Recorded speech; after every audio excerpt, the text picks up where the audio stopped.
Science और इस्लाम की नज़र में ख्वाब की हकीकत क्या है? ख्वाब हमारे लाशऊर की सरगोशियाँ हैं या दूसरी दुनिया में मौजूद खुद से एक राब्ता। साइंस के एतबार से ख्वाब की कुछ किस्में बताई जाती हैं,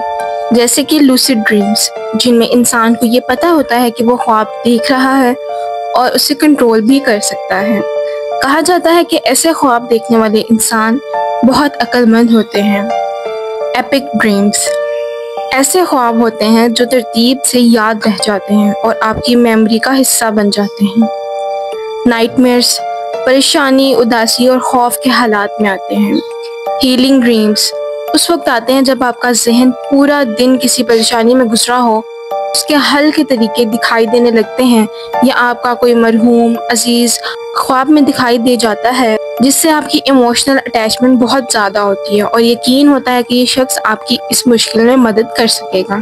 साइंस के मुताबिक इंसान जब सो जाता है तो उसकी दिमाग की गैमा वेव्स दूसरी दुनिया में मौजूद इंसान के दूसरे वजूद से मिल जाती हैं और ख़ास किस्म की फ्रीक्वेंसी बनती है, जिससे इंसान इस दुनिया में चला जाता है और उस दुनिया के किसी ख़ास दौर के मुताबिक अपने माजी या मुस्तकबिल के कुछ लम्हे देख पाता है। चूँकि साइंस में रूह यानी सोल का कोई वजूद नहीं है, सारी थ्योरीज ये जाहिर करती हैं कि ख्वाब इंसान की दिमाग की सोई हुई हालत में की जाने वाली कोई हरकत है,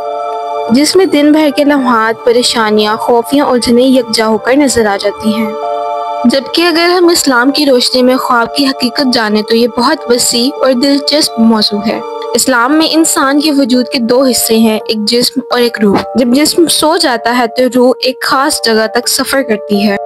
जैसे कि कुरान की सूरह ज़ुमर की आयत नंबर 42 में आता है कि अल्लाह ही है जो रूहों को मौत के वक्त कब्ज करता है और इनकी भी जो अभी मरी नहीं बल्कि नींद में है,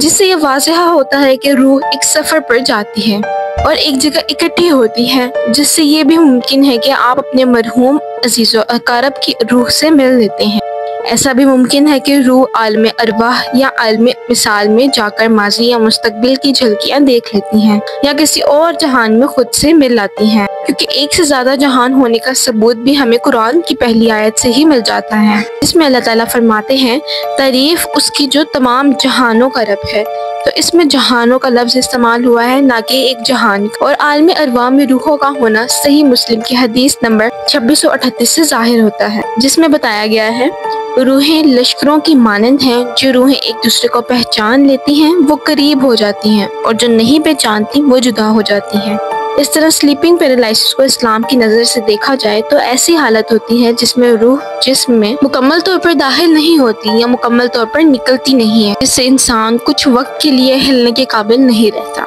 इस्लाम में ख्वाब को काफ़ी हद तक हकीकत से जोड़ा गया है और इसकी अहमियत का अंदाज़ा ऐसे लगाया जा सकता है कि कुरान में 6 मरतबा मुख्तलिफ मकामात पर ख्वाबों के किस्से बयान किए गए हैं, जिनमें हज़रत यूसुफ अलैहिस्सलाम, हज़रत इब्राहीम अलैहिस्सलाम, हज़रत मोहम्मद सल्लल्लाहु अलैहि वसल्लम, अज़ीज़े मिस्र और कैदियों के ख्वाब शामिल हैं। इस्लाम के मुताबिक ख्वाबों की 3 इकसाम बताई गई हैं, नेक और सच्चे ख्वाब, जिसमें अल्लाह ताला की तरफ से कोई हदायत वगैरह मौजूद होती है। दूसरा शैतानी ख्वाब, जिसमें शैतान आपकी छोटी छोटी परेशानियों को बड़ा करके दिखाता है और आपके दिल में खौफ पैदा कर देता है। ऐसे ख्वाबों को भूल जाना चाहिए, ये बेमायनी और शैतान की साजिश होते हैं।